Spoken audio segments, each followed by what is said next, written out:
बीमारी का करबला में इस्लामी खवातीन का जो वहाँ पे रोशन किरदार था, आज वो अर्ज करना चाहता हूँ। उससे पहले भी कुछ अर्ज करना है, उससे पहले उसके मुहर्रिकात भी अर्ज करना चाहता हूँ। करबला शरीफ एक तो ये महज एक इत्तिफाक नहीं था, हादसा नहीं था, इसके पीछे बहुत ज्यादा चीजें कार फरमा हैं। हमारे खारिया में एक मिसाल पेश करने लगा हूँ। एक डॉक्टर साहिब है, रिटायर्ड कर्नल हैं, तो उनके पास बड़ा रश होता है। लाहौर से उनके पास एक बंदा आया, वो भी किसी अच्छी पोस्ट पर विराजमान था। सुबह 5 बजे वहाँ से चला, इधर आया, आके वहाँ से लाइन में लग के डॉक्टर साहब के पास पहुँचा। डॉक्टर साहब ने ऐसा किया, जो ही सामने आया डॉक्टर साहब ने उसको देख के तो उसे कहा कि पर्ची लेके ये ले लें, आप ठीक हो जाएंगे। पूरा मिनट ना लगा, वो भी ऑफिसर था, अफसर से बात कर लेते, तांगे वाला तांगे वाले से, लैंड क्रूजर वाला लैंड क्रूजर वाले से, एमएनए से, हर बंदा अपने रैंक वाले से गुफ्तगू करने में थोड़ा सोखा होता है।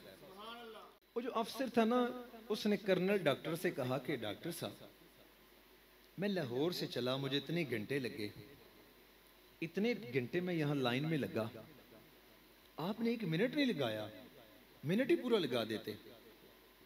नुस्खा लिख के मेरे हाथ पकड़ा, कहा जा। डॉक्टर ने पेंसिल रख दी, रख के उसने कहा कितना पढ़े हैं? उसने कहा मेरा ये रैंक है, मेरी ये क्वालिफिकेशन है। उसने कहा सुनिए, फिर आपको समझाना बड़ा आसान है, आप ये चिट लेना, इस पर आप मेरे लिए कुछ लिख दें, मुझे भी 1 मिनट में नुस्खा लिख दें कि मैं भी ठीक हो जाऊं, जो मुझे बीमारी है मुझे भी देखें। उसने कहा मैं नहीं देख सकता।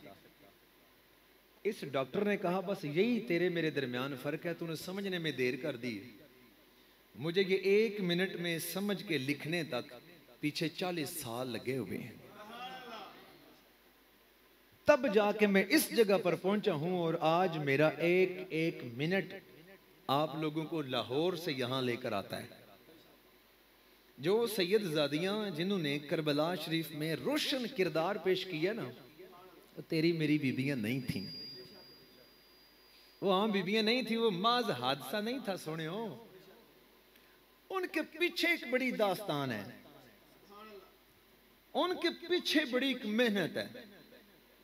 वो बीबियां एवं ही नहीं आ गई कि जनाब तुसी किथे चलियो, चल मैनू भी ना जा सोनिया ना, ये डिंगा खारियां वाली बस नहीं है कि जिसमें कैंट जाने वाली सवारी भी बैठ गई सीट खाली देखकर, ना जी ना। वहां सिलेक्टेड लोग थे, सिलेक्टेड पर्सनैलिटीज थी, हर बंदा नहीं उसमें आ सका। काफिले ही कोई ऐसा था, उसमें बीबियां भी आम नहीं थी, उनमें मर्द भी आम नहीं थे, उनमें बच्चे भी आम नहीं थे, हर एक की खास था, हर एक के पीछे बड़ी बड़ी दास्तान है। उनके पीछे मैं जाना चाहता हूं, जहां से मैं आगाज करूं कि आपको और मेरे नफ्स को कुछ समझ आए, कुछ मालूम हो सके ना, उसकी तरफ जाना चाहता हूं। इसलिए कहा बारीक बातें अर्ज करना चाहता हूं, जरा तवज्जो करना, तवज्जो करवाना भी, मेरी तवज्जो भी करवाना। मेरी तवज्जो करवाने का नुस्खा है सुभान अल्लाह। कुछ लोग कहते हैं मौलवी मंग के कहते ने औख सुभान अल्लाह, मैं कहा सोहणिया तुसी मंग के कचहरी झूठी गवाही वास्ते लै जाओ ते है रे, असी जिक्रुल्लाह करवाइए तुहानू फिर भी तकलीफ है। ओ ऐ दौर इस तरह दा जे, यार कोलों धक्के नाल नेकी करवाओ। हजरत हसन बसरी रहमतुल्लाह अलैह की बारगाह में एक बंदा आया ना फतवा लेने, उसने यार का बाजू पकड़ा, हुजूर है तो जिगरी यार है पर नमाज नहीं पढ़ता, फतवा दो, मनु क्या करना चाहिए दे बारे। आपने फरमाया तू बता, यार जिगरी आ? जी जिगरी है। फरमाया फिर मेरा फतवा ये है, इसके बगैर गुजारा तो तुम्हारा हो सकता नहीं हो सकता। फरमाया जब इर्द गिर्द इसके बगैर गुजारा नहीं ना होता, तो फिर इसे पकड़ के मस्जिद में भी साथ ले जाया कर, तेरा गुजारा जो नहीं हो सकता पकड़ के ले जाया कर। कभी कभी नेकी इस तरह भी करवाएं तो वो नेकी ही है, ठीक है। अगर ये एक दफा तुसी सुभान अल्लाह कभी मोहब्बत देखो, अब मेरे कहने पे इसने किया ना, मुझे भी नेकियां मिल गई, तरगीब दिलाई है ना। ठीक है, ये नुस्खा ये छोड़ दें, ये एक दुनियादार बंदे के जरिए शैतान का हथियार है कि नेकी की दावत कोई छोड़ दे, सुभान अल्लाह कहना छोड़ दो, अजान पढ़ना छोड़ दो, खुद दिल चाहे तो पढ़ो वरना ना। एक सोने क्यों, तरगीब भी कोई चीज है, तबलीग भी कोई चीज है, दावा भी कोई शय है। लिहाजा आपने मुझे चलाना है सुभान अल्लाह कह के मेरी रूह तरोताजा होती है जब मैं जिक्रुल्लाह सुनता हूं। मैं आपको मुकाबले पर सारी तकरीर सुनाऊंगा। अब तवज्जो से सुनना, कुरान मजीद में अल्लाह वहदहू ला शरीक ने एक लफ्ज इस्तेमाल फरमाया है अपने कलाम में, कलाम इलाहिया में है लफ्ज दीन। क्या है ना, एक लफ्ज है दीन। इन दीन इंदल्लाहिल इस्लाम। अल्लाह फरमाता है कि बेशक अल्लाह को तमाम दीनों में से इस्लाम दीन पसंद है। अच्छा, अरबी में भी आया इन दीन, तो हमने इसका तर्जुमा भी कर दिया तमाम दीनों में से अल्लाह को दीन इस्लाम पसंद। दीन क्या है, इसको हम आम तौर पे इसका तर्जुमा अरबी को अरबी में कर देते हैं। जैसे नबी, उसका माना है गायब की खबर देने वाला, हम नबी को नबी पढ़ देते हैं। अगर हम नबी का माना करें ना तो चल सुन्नी, समझ, नबी का माना ये है गायब की खबर देने वाला, समझ आ गई है। लेकिन हम तर्जुमा नहीं करते, वही मामला यहां पे है। इन दीना इंदल्लाहिल इस्लाम, अल्लाह के यहां तमाम दीनों में से बेहतरीन पसंदीदा दीन इस्लाम है। अच्छा, अगर दीन तमाम दीन है और दीन भी हैं, ये दीन क्या है? और भी आना चाहता हूं, कुरान मजीद ही पेश करना चाहता हूं, सूरह काफिरून की आखिरी आया मुबारका, लकुम दीनुकुम वलिय दीन। अल्लाह ने फरमाया महबूब इन काफिरों को कह दो तुहाडा दीन तुहाडे वास्ते, लकुम तुम्हारे लिए, दीनुकुम तुम्हारा दीन, वलिय दीन और मेरे लिए मेरा दीन। दीन क्या है? अरबी का ये लफ्ज है, इस दीन को इंग्लिश में कहेंगे द कॉन्स्टिट्यूशन ऑफ लाइफ, जिंदगी का आइन, जिंदगी का ज़ाब्ता, जिसे हम कहते हैं ज़ाब्ता हयात। हयात जिंदगी, ज़ाब्ता, ज़ाब्ता कहते हैं कवानीन को, हदूदो कयूद को। कौन सा कायदा अल्लाह को सबसे जिंदा रहने का निजाम इंसानों का, अल्लाह को तमाम निजामों में से जो पसंद है वो इस्लाम का निजाम। दीन का माना हुआ निजाम, निजाम नज़्मो ज़ब्त, मुनज़्ज़म चीजें। कैसे? आप लोगों ने वुजू करना है तो हाथ से पानी शुरू करना है, पांव से नहीं, ज़ब्ता है ये। आप पांव से शुरू करके हाथ तक आएंगे, आपका वुजू नहीं ना होगा। आप लोग वुजू बाद में करें, नमाज पहले पढ़ लें तो नमाज होगी नहीं। ज़ब्ता ना एक बकायदा है ना। 26 बच्चे इंसान के पैदा हो जाए, निकाह बाद में पड़े तो वो क्या वो सारे हलाल ज़ादे होंगे? नहीं, नहीं ना। तौबा बंदा पहले सारी उम्र करता रहे, एंड पे आके बंदा सारी उम्र नेक काम करता रहे, एंड पे आके बंदा सैयदा पाक का हो जाए गुस्ताख, तो वो वली। खाली मुकी बात सिर्फ ये है, निजाम एक तरतीब का नाम है। निजाम क्या है? ये एक ज़ाब्ता क्या है? कॉन्स्टिट्यूशन ऑफ लाइफ, जिंदा रहने का एक निजाम। ठीक है, अब अगर मैं ये कहूं कि इस्लाम का जो निजाम था वो नबी करीम सल्लल्लाहु अलैहि वसल्लम के पास था, अल्लाह ने अता फरमाया, नबी पाक सल्लल्लाहु अलैहि वसल्लम ने उसका निफाज किया। आका करीम सल्लल्लाहु अलैहि वसल्लम ने फरमाया शराब हराम हो गई, हराम। सरकार ने फरमा दिया नशे शाह सारे हराम, तो हो गए हराम। नबी करीम सल्लल्लाहु अलैहि वसल्लम ने 50 की बजाय 5 करवा दी, तो हो गई। किसकी मुट्ठी में अल्लाह ने सारा निजाम रखा? नबी करीम सल्लल्लाहु अलैहि वसल्लम की। अब नबी पाक सल्लल्लाहु अलैहि वसल्लम की बारगाह में सरकार के 4 बेटियां, 3 बेटे अल्लाह ने अता किए। 3 बेटियां सरकार की पहले ही विसाल फरमा गई, उनकी आगे औलाद नहीं चली। सरकार के 3 बेटे पहले ही विसाल फरमा गए, उनकी शादियां ही नहीं हुई। सबसे बड़ा बेटा हजरत इब्राहिम रदिल्लाहु तआला अन्हो हैं, उनकी उम्र है 18 माह, विसाल फरमा गए। एक बेटी सरकार की ऐसी है जिसकी आगे नस्ल चली। अब क्या हुआ? उसके यहां अभी बेटा पैदा नहीं हुआ कि हजरत उम्मे फजल आ गई, सरकार की चची आके कहती हैं कि आका मुझे ये ख्वाब आया, मैं परेशान बड़ी हूं। सरकार ने ख्वाब सुन के फरमाया ये तो बड़ा मुबारक ख्वाब है। सरकार ने फरमाया कि मेरा लखते जिगर ख्वाब ये था कि सरकार आपके जिस्म का एक टुकड़ा मुबारक कट के मेरी गोद में आ गया। सरकार की उस वक्त बीवियां भी मौजूद थीं, लेकिन सरकार ख्वाब की ताबीर क्या दे रहे हैं? नबी हैं। नबी का माना गैब की खबरें देने वाला।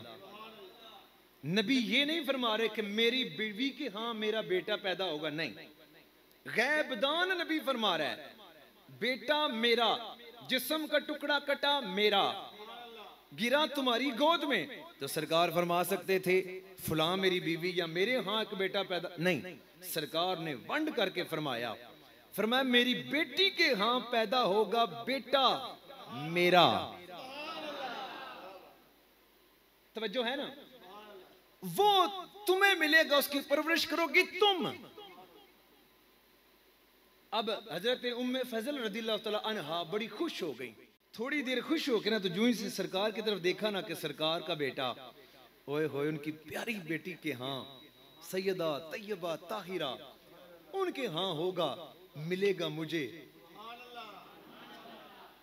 ठीक है, तोड़ा मुर्शिद तो इतना ही कह देना कि मेरे घर दोतरा होना है ते पले दा तुहाडे घर, ते तुसी जे मुहिब सच्चे होए तो थोड़ी खीर हो जानी है खुशी दी। अब जब ये साथ जब सरकार को देखा तो सरकार की आंखों से आंसू भी हैं। अर्ज की आका क्या हुआ? आपने तो फरमाया बड़ा मुबारक ख्वाब है। सरकार ने फरमाया कि अभी अभी फरिश्ता हाजिर हुआ है, तो उसने मुझे बताया है, अल्लाह के हुक्म से उसने मुझे आके बताया है कि वो बेटा शहीद कर दिया जाएगा। मेरी ही उम्मत के कुछ लोग उसे शहीद कर देंगे। खबर आ गई, किसकी तरफ से आई? अल्लाह की तरफ से। लेके कौन आया? फरिश्ता। अल्लाह खबर फरिश्ते के लिए भेज रहा है। आ गई सरकार तक, सरकार ने आगे उम्मे फजल को दे दी, खबर आगे लोगों में फैल गई, लोगों को पता चल गया आएगा भी बेटा, हो जाएगा बाद में शहीद।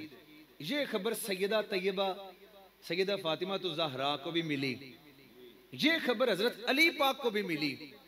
हजरत अली ने भी, हजरत सैयदा ने भी और नबी पाक सल्लल्लाहु अलैहि वसल्लम ने भी, तीनों ने दुआ मांगी एक ही, या अल्लाह हमारे उस बेटे को, इस बेटे को सब्र भी देना, इस्तिकामत भी देना।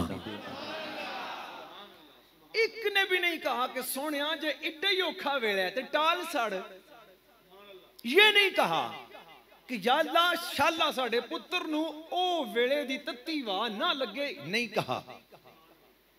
यही अर्ज किया कि या रब वो अगर जब वो वक्त आए बेटे को सब्र भी देना और बेटे को इस्तिकामत भी देना। तीनों ने मांगी। मैं तीनों के वक्त भी पिछली अपनी बयानात में से डिंगा में बयान कर चुका हूं। अब आका करीम सल्लल्लाहु अलैहि वसल्लम ने जब बेटा पैदा हुआ, जब बेटा पैदा हो गया, सैयदा पाक ने जोहर से पहले बेटा पैदा हुआ है, जोहर की नमाज का वक्त आया है, सैयदा ने उसी दिन वुजू किया है, नमाज अदा कर दी है। सैयदा ने दुनिया को बताया कि मैं आम माई नहीं, आम माई होती तो मैं 40 दिन नमाज के करीब न जाती, 40 दिन में कुरान के करीब न जाती, लेकिन सैयदा पाक ने नमाज पढ़ के अमलन ये साबित किया, मेरे बारे च भुलेखा ना करियो, मैं आम नहीं। आगे समझ, तवज्जो करना। अब जो नबी करीम सल्लल्लाहु अलैहि वसल्लम लेकर आए अल्लाह की जानिब से निजाम, दीन, इस्लाम वाला निजाम, वो नबी करीम सल्लल्लाहु अलैहि वसल्लम ने अपने बेटों को अपने सीने पर खिलाकर, नमाज के दौरान अपनी पुश्त पर बिठाकर, सजदे लंबे करवाकर, खुतबे के दौरान मिंबर से उतरकर, बच्चों को पकड़ के गोदों में बिठाकर, फिर अपने बच्चों के बारे में, मैं अहादीस मुबारका बातें कर रहा हूं, ये इशारे करके कि ये मेरा बेटा सैयद है, ये 2 मुसलमानों की जमातों में सुलह करवाएगा, इसका सरकार ने गला चूमा, इसके सरकार ने माथे को चूमा, एक को फरमाया कि ये इधर से लेकर इधर तक मेरा हम शक्ल, एक के बारे में फरमाया ये इधर से लेकर उधर तक मेरा हम शक्ल। उनके मुंह में सरकार ने अपनी जुबानें देकर उन्हें चुसवा चुसवा चुसवा के इतना उन्हें अता किया, इतना अता किया, ठंडा पासड़ियां। नबी पाक सल्लल्लाहु अलैहि वसल्लम ने फरमाया कि हसनु मिन्नी व आना मिनल हसन, हुसैन मिन्नी व आना मिनल हुसैन। हुसैन मेरे विचों है, मैं हुसैन विचों हां, हसन मेरे विचों है, मैं हसन विचों हां। ये दोवें जन्नत दे जवानां दे सरदार ने। आका करीम सल्लल्लाहु अलैहि वसल्लम ने अगर किसी जान निसार ने, अगर किसी मुरीद ने, अगर किसी मुराद ने, अगर हक बोलने वाले ने, अगर अदल के बेताज बादशाह ने ये अर्ज किया देखो सवारी कैसी है, सरकार ने फरमाया सवार भी तो देखो, सवार कैसा है। ये कह के अपनी बेटी के घर में जाके बेटी से कहा कि बेटा इन मेरे बच्चों को रोने ना दिया करो, जब ये रोते हैं मुझे तकलीफ होती है, और जब मुझे तकलीफ होती है अल्लाह की बारगाह तक ये बात पहुंचती है। हर चीज को वाजे करके अपने अहले बैते नसब में से इन चारों को चादर में लेके हा उलाई अहले बैती कह के अपनी नस्ल को इनको करार दे के दुनिया को ये बता दिया एक वक्त आएगा, आज निजाम मैं लेके आया, मेरे बाद जब वो करबला का टाइम आएगा मेरा बेटा हुसैन, इसके पास कोई और पूरा जंग वाला हथियार नहीं होगा। आम गिरदो नवा में चक्कर लगाने के लिए, बाज गश्त करने के लिए जो आम असलहा लेकर लोग घूमते हैं वो लेकर, छोटे छोटे बच्चे लेकर, छोटियां बच्चियां साथ लेकर, आम यार दोस्तों को साथ लेकर, घराने को साथ लेकर, अपने बहनोई को मक्के में छोड़कर बहन और बच्चों को साथ लेकर जब कुछ शय साथ लेकर नहीं जाएगा उसके दामन में निजामे मुस्तफा होगा। आका करीम सल्लल्लाहु अलैहि वसल्लम का यजीद का जब टाइम था उस वक्त किसके हाथ में निजामे मुस्तफा था? चक्कर क्या था सारा? तवज्जो करना, बारीक बात और सुनियों वाली बात और हकीकत वाली बात अर्ज करने लगा हूं। आका करीम सल्लल्लाहु अलैहि वसल्लम ने अल यौमा अकमलतु वली आया मुबारका नाजिल हो गई, शरीयत मुकम्मल हो गई, हज्जतुल विदा हो गया, मेरे महबूब ने पर्दा फरमा लिया आम आंख से, सरकार पर्दा कर गए, इस दुनिया को ये ज़ाहरी निगाह में छोड़ा, खुद मेरे आका मज़ार शरीफ में तशरीफ फरमा हो गए। उनके बाद निजाम को संभाला किसने? हजरत अबू बकर सिद्दीक ने। सरकार के बाद निजाम किसने संभाला? केड़ा निजाम?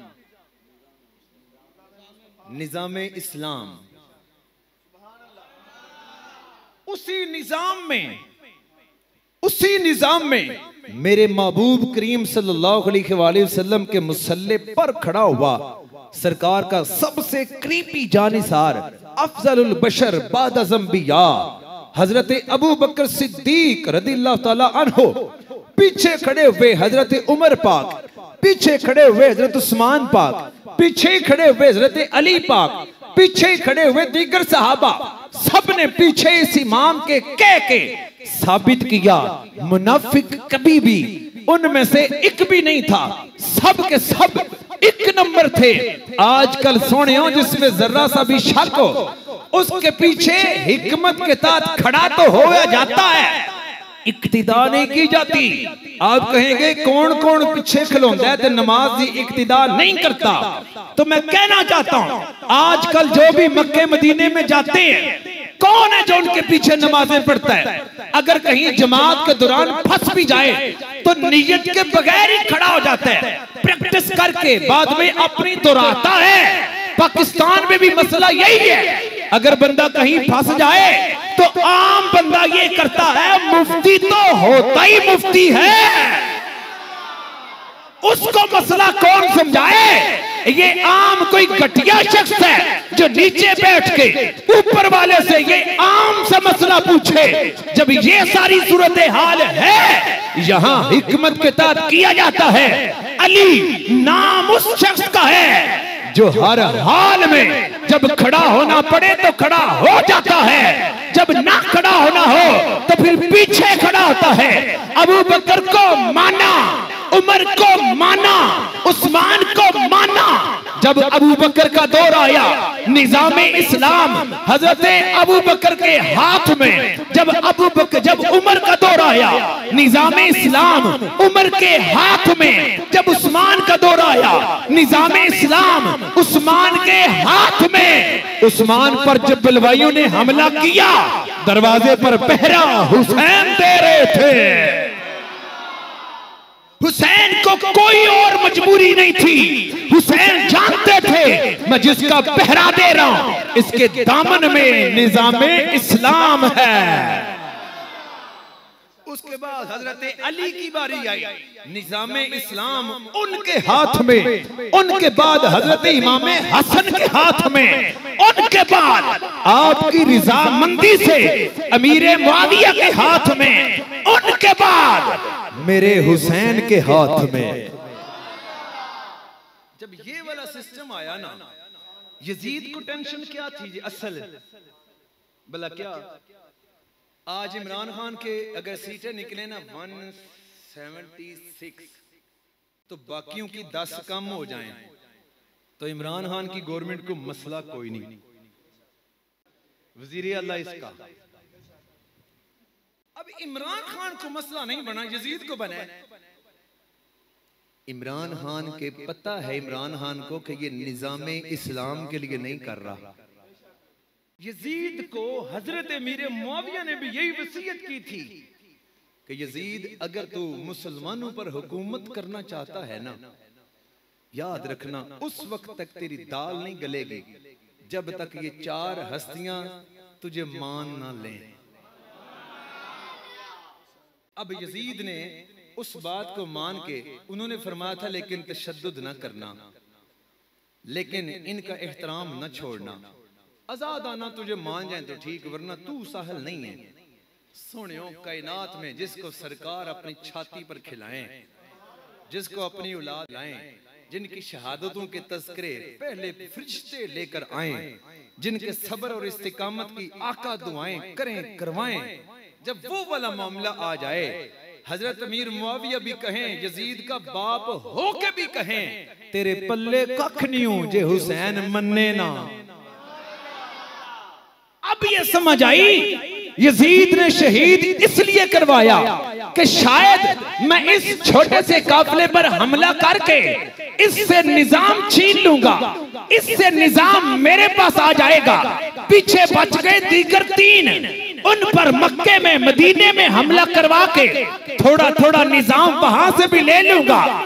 जो 4 शख्सियात का हजरत अमीर मुआविया ने नाम लिया, 4 से मैं निजाम छीन लूंगा। हाय अकल के अंधे, ऐसे निजाम नहीं काबू किए जा सकते। हुसैन की तरबियत नबियों के इमाम ने की है, हुसैन की तरबियत उसकी सैयदा मां ने की है, हुसैन की तरबियत उसके सैयद बाप ने की है। हुसैन ने सीखा हजरत हसन मुज्तबा से है।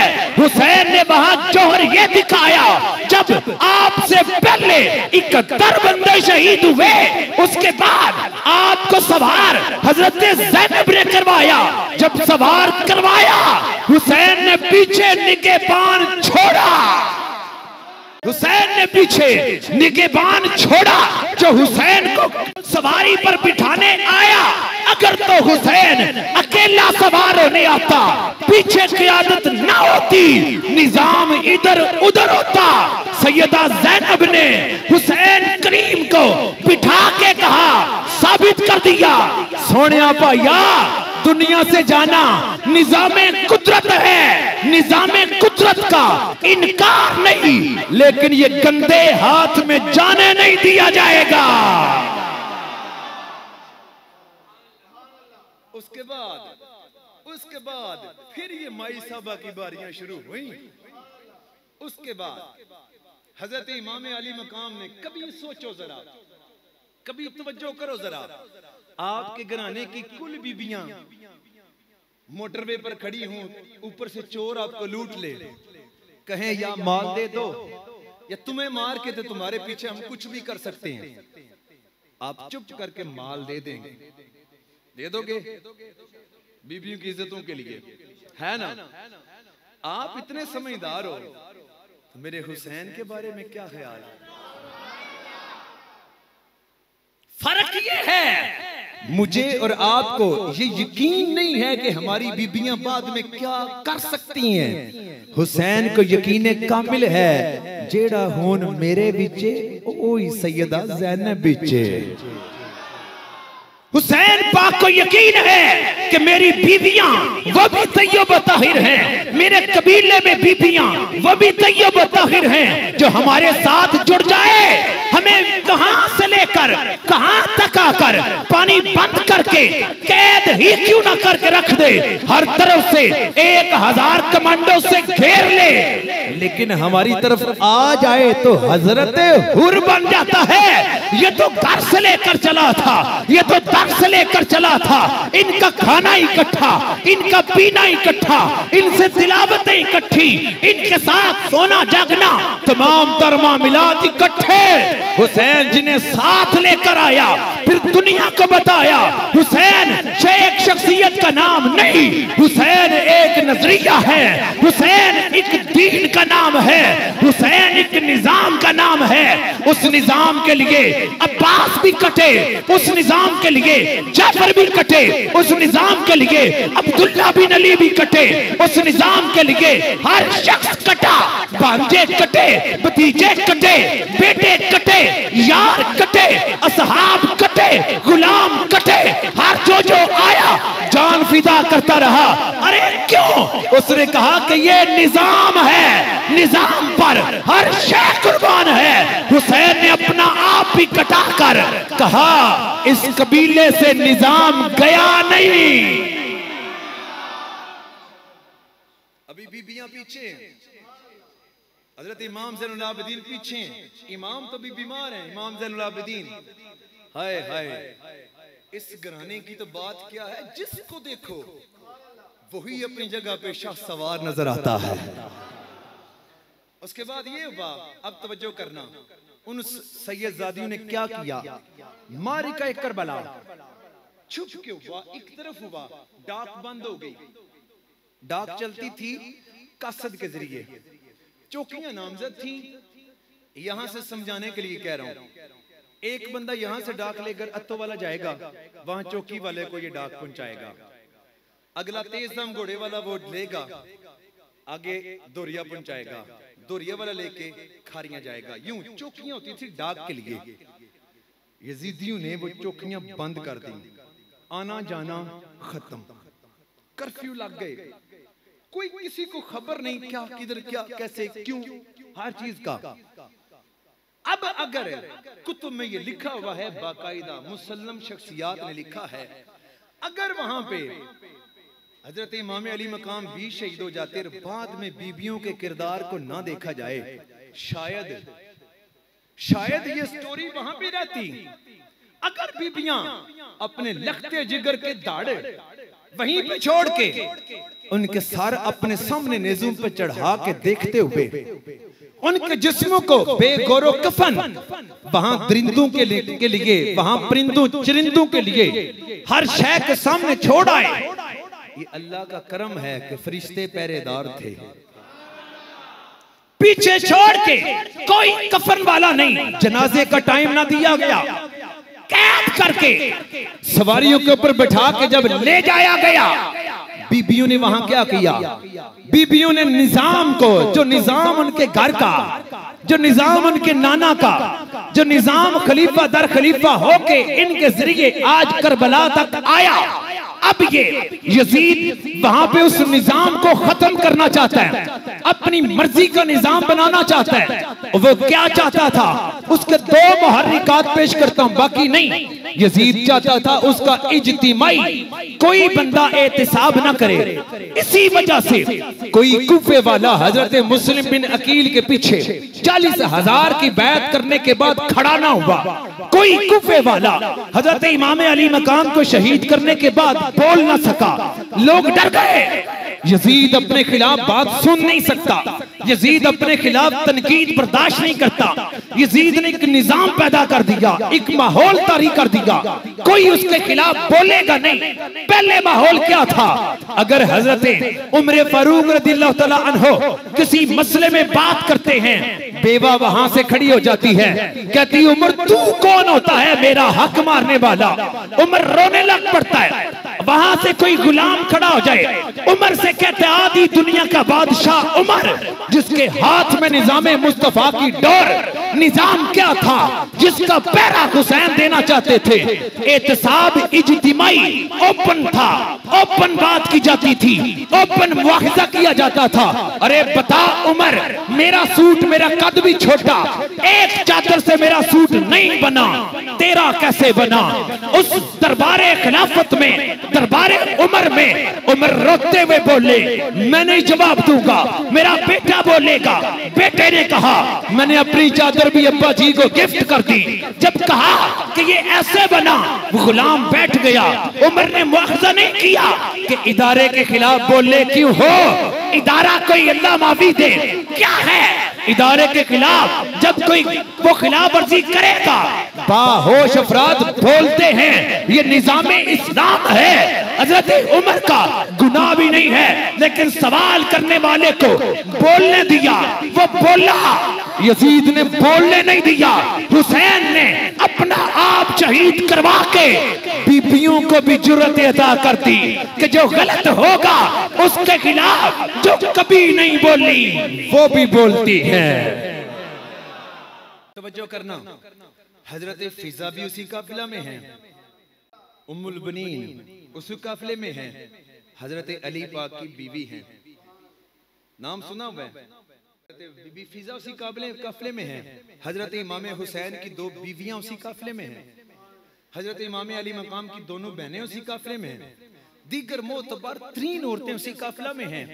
हजरत बीबी ज़ैनब ने आके दरबारे यजीद में खड़ी हुई। वहां आके यजीद के सामने जब कोई कुफे वाला मर्द नहीं बोल रहा, जब कोई बंदा वहां पे बात नहीं कर रहा, कादसिया का कोई बंदा गुफ्तगू नहीं कर रहा, वहां पे सैयदा जिनके तमाम मर्द रिश्तेदारों की नेजी के नेजे के अन्नी पर सर चढ़े हुए हैं, जिस्मों का पीछे खबर ही नहीं कि किस हाल में है, वहां निजाम एहतिसाब सरे आम होगा। वहां बीबी ने निजाम को दोबारा नाफिज कर दिया।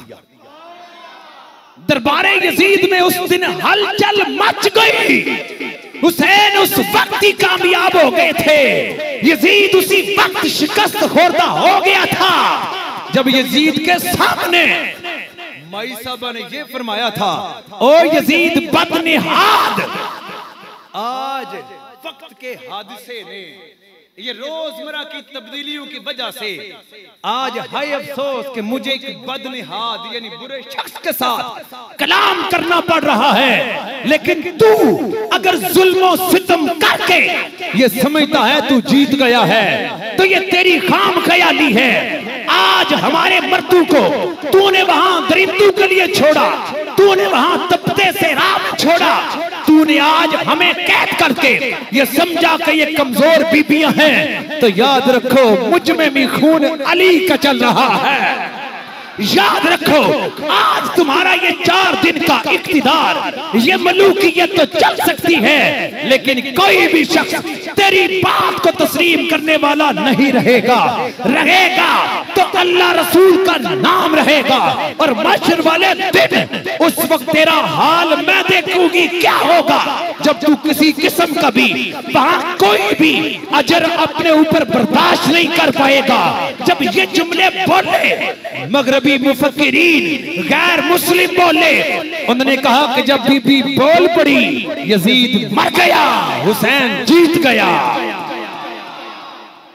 इज्तिमाई एहतसाब हो गया, इज्तिमाई एहतसाब शुरू हो गया, उमर के दौर वाला काम शुरू हो गया। आगे सुनिए, दूसरी बीबी हजरत उम्मे कुलसूम रदियल्लाहु तआला अन्हा, हजरत ज़ैनब की बहन, हजरत इमाम अली मकाम की बहन, वो भी इस काफिले में साथ शामिल थे। जब गांव-गांव करिया ये मुबारक काफिला जा रहा था सवारियों के ऊपर, इनको जब ले जाया गया यजीद की तरफ से ऐलान करवा दिया गया कि ये खारजी हैं, ये बागी हैं। हजरत उम्मे कुलसूम ने पीछे मुंह करके बापर्दा, आपने टोपी बुरके पठानों के तो आज है ना, ये सैयद जादियों ने इससे भी आला, आपने पर्दे किए होते थे, आपने पीछे मुंह करके काफिले की लुटी पुटी कमजोर सहमी हुई बीबियों से कहा, बच्चियों से कहा, जब भी बस्ती करीब आए कुरान ऊंचा पढ़ना। आज की औरत जो नंगा जिस्म लेकर इस्लामाबाद में बैठ के कहती है औरत को हुकूक देने के लिए कपड़ा उतारना पड़ता है, उम्मे कुलसूम रदियल्लाहु तआला अन्हा ने 1400 साल पहले इसका गला कुम करके रख दिया, इसे बता दिया गैरतमंद बीबियां जो हुसैनी किरदार वाली होती हैं, कपड़े उतार के अपने हक नहीं लेती, बल्कि नकाब करके कुरान पढ़ के दीन का निफाज करके बताती है। तरबियत किसे कहते हैं, औरत किसे कहते हैं, जिंदगी किसे कहते हैं, मर्तबा किसे कहते हैं, हिकमत किसे कहते हैं, क़यादत किसे कहते हैं, और इज्जतदार बीबी किसे कहते हैं।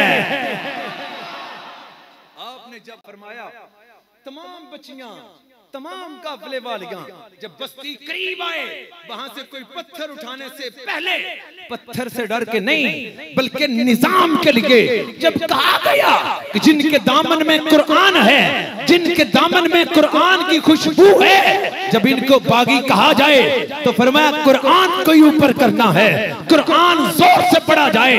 बीबियां जहां जाती, बच्चियां वहां जोर से कुरान पढ़ती, लोग कहते खारजी नहीं है, ये तो कुरान वाले हैं। जब कुरान की तालीम को दबाया गया तो बीबियों ने कुरान की तालीम को उजागर किया। जब वहां पे ये वाला मामला हुआ, अब आगे सुनिए, जब ये बीबियां वहां से पलटी दरबार से, सारे के वो शैतानी दरबार से पलट के इन सैयदजादों के जब बन गए मज़ारात, इनकी कब्रें मुबारक बन गई। हजरत इमाम अली मकाम, आपकी बीबी साहबा, दोनों में से एक बीबी साहबा आपके मजार पर सारी उम्र बैठ गई। सारी उम्र बैठ के करती क्या थी? जो भी वहां पे लोग आते, तवज्जो कीजिएगा, तवज्जो करना, जो भी बंदे आते आके पूछते, डाक तो बंद रही थी ना, आके पूछते हुआ क्या? बीबी साहबा सबको बताती, हुसैन ये चाहते थे, यजीद ये चाहता था, हुसैन की ये तालीम थी, यजीद की ये तालीम थी, हुसैन ने ये किया, यजीद ने ये किया। लोग उसी वक्त तस्लीम करके जाते, हमारा तो लीडर हुसैन ही है।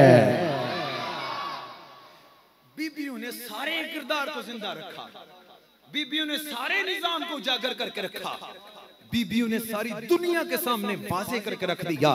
हजरत इमाम ज़ैनुल आबिदीन ने भी बाद में सारी जिंदगी हदीस पाक पढ़ा के अहयाए इस्लाम करके पूरी दुनिया को बताया, हम ही वो हैं जिनके दामन में निजाम इस्लाम है। लोगों, ये मार का करबला निजाम की जंग थी, और निजाम की जंग जीती भी करबला वालों ने, आज नाम जिंदा भी करबला वालों का है। करबला हर दौर में एक तकड़ी बन गया है, करबला हर दौर में एक तराजू बन गया है, करबला हर दौर में एक नजरिया बन चुका है, करबला हर दौर के लिए एक ज़ाब्ता बन चुका है। औरत आवाज लगाए मुझे हक दिया जाए, बीबी ज़ैनब की रूह पुकार उठेगी। हक तेरा नहीं, हक इस्लाम का पहले दे, जिसने तुझे औरत बना दिया, बिकती हुई मंडी से तुझे उछाल कर आज इज्जत के घराने में लाया। पहले तू बता इस्लाम को तूने क्या दिया है? ये करबला है, ये मान का करबला है। उन लोगों ने अपनी जात की लड़ाई नहीं की, उन लोगों ने अपनी साख की लड़ाई नहीं की, उन लोगों ने निजाम मुस्तफा की लड़ाई की थी। उन लोगों को जब मजबूर किया, उन लोगों ने दीन का झंडा फिर भी नीचे नहीं किया। आज भी इस सारी गुफ्तगू का लुब्बे लुबाब ये है, अपनी माओ को भी जाके बताएं, अगर वो लोग नमाजें कज़ा नहीं करते थे, अम्मा जी नमाज आप भी ना छोड़ें। अगर वो कुरान से पीछे नहीं हटी, अम्मा जी आपके लगते जिगर टुकड़े टुकड़े नहीं हुए। आप भी अपने बेटे को खुशी देने के लिए कुरान उठाएं। अम्मा जी ये 2 नंबर जगह पर जाकर वहां लिट्टे काट कर देना कोई धंधा नहीं, घर में सूरह बकरा की तिलावत करो अम्मा जी, ये गुलशन बन जाएगा। जब बहने जो सकीना की उम्र की हो, जब सब्र न करें, भाई की मेहंदी का दिन आए, बाल खोलने लगे, भाई वहां पे निजामे मुस्तफा का झंडा गाड़े और कहे तू सकीना से बड़ी नहीं है, तू सकीना से उम्दा नहीं है। अगर वो हर हाल में इस्लाम के लिए जी सकती है, तेरा भी इस्लाम की रोशनी में जिंदा रहना प्यारा लगेगा। आज हर सतह पर औरत बाजार में जाने लगे, उसे कहो ऐसे लिबास में जा जैसे लिबास में सैयदा गई थी। ये है करबला का वो रोशन किरदार, ये है वो करबला की दास्तान, जिसको चाहे तो बीबियां भी जिंदा कर सकती हैं। आज भी इस दुनिया में जिए बीबी की बजाय ना सैयदा का किरदार जिए तो वो ज्यादा नारा आला है। आज भी अपने अपने घरों में उसवे सैयदा को पेश करने की जरूरत है। आज भी अपने अपने घरों में इन पाक बीबियों को सलाम पेश करने की जरूरत है। आज भी करबला के सिर्फ 72 अफराद नहीं, शानों वाले हैं, अजमतों वाले हैं, मीनारों वाले हैं, रुतबे उनके मीनारों से ऊंचे। लेकिन बाद में सैयदा जो जितनी भी वहां पे औरतें थी, बीबियां, उन सब के किरदार भी याद रखने के लायक हैं। खराज तहसीन पेश करता हूं यहाँ इस सारे दोस्तों को, इस पूरे कोरम को, इस पूरी कैबिनेट को, जिन्होंने आज ये मौजू रखा।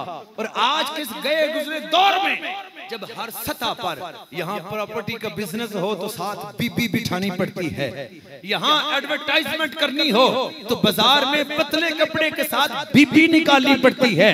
और कहते क्या है, मेरी तो नहीं ना, उसकी बेटी है। ये किरदारे यजीदी है, ये किरदारे हुसैनी नहीं। किरदारे हुसैनी ये है जब औरत नीलाम होने लगे तो सामने निजामे मुस्तफा की चादर को खड़ा कर दिया जाए। जब यहाँ पे ऑफिस बॉय के नाम पर ऑफिस गर्ल को रखा जाए तो वहां पे निजामे मुस्तफा का झंडा बुलंद करने की जरूरत है। जब यहाँ असेंबली में औरत को सीट देने का पाबंद किया जाए, वहां बताया जाए कि किस सीट पर, देखे ना बाद में किस जगह पर नबियों में कोई औरत आई हो। औरत की शान बड़ी है लेकिन इक्तिदार मर्द के लिए है। बाजार का हुस्न औरत नहीं बल्कि औरत तो घर की चादर और 4 दीवारी की जीनत है। औरत को इल्म दिया जाए, औरत को हया दिया जाए, औरत को मकाम दिया जाए, औरत को जलील न किया जाए। जब औरत को जलील नहीं करेंगे, जब औरत को दीनी तालीम देंगे, फिर औरत बीबी पाक का किरदार बढ़ेगी। फिर औरत कभी अपने आप को नीलाम नहीं करेगी बल्कि औरत अपने आप को अलम बरदार समझेगी। जिस चीज की है आज इन्हीं चीजों को जिंदा रखने की जरूरत है। आप भी कोशिश करें, हम भी कोशिश करते हैं, किसी तरफ ना जाइए। अपने घर में निजामे हुसैन, निजामे अली, निजामे हसन, निजामे उस्मान, निजामे उमर, निजामे अबू बकर और निजामे मुस्तफा नाफिज करने की कोशिश कीजिए। यही आज की सारी गुफ्तगू का मेरा मरकज़ो महवर है। अल्लाह वहदहु ला शरीक हम सबको इस सारी गुफ्तगू को समझने की तौफीक अता फरमाए।